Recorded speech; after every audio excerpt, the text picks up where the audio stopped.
Баршаңызға қайырлы күн достар. Бүгін сіздерге шакшука тағамының рецептісін ұсынамын. Шакшука бұл Израиль халқының сүйікті таңғы астарының бірі. Тіпті кешкі асқа да қолданады. Өте дәмді. Мен өз басым осы шакшуканы таңғы асқа дайындағанды жақсы көремін. Осылай нанмен батырып жесеңіздер, өте дәмді. Міндетті түрде дайындаңыз.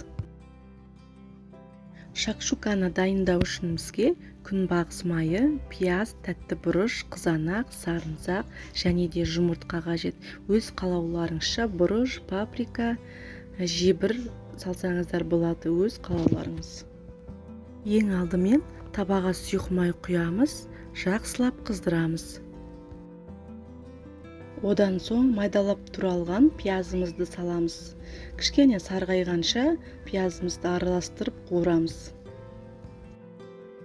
Артынан сарымсақ, тәтті бұрыш салып, барлығын араластырып, 1-2 минуттай жақсылап қуырып аламыз.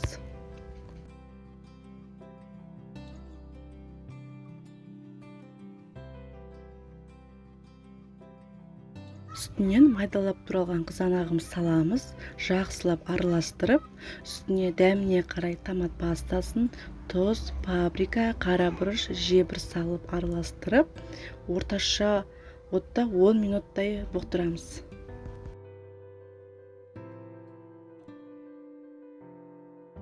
Енді бір-бірден жұмыртқаны салып шығамыз. Жұмыртқаны салған соң оттың астын толықтай жайлатамыз. Шамамен 5-7 минуттай пісіреміз.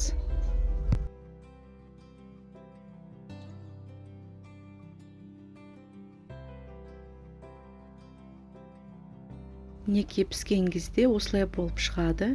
Бетіне көк шөп себеміз, сеппесеңіздер де болады. Бізде шакшука дайын болды. Бұл таңғы асты отбасымызбен сүйіп жейміз. Мүмкін сіздерге де қатты ұнап қалар.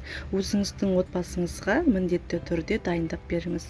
Видеоны соңына дейін қараған болсаңыз, менің каналыма тіркелуді ұмытпаңыз, және де лайк қойып, комментарий жазып қойыңыздар.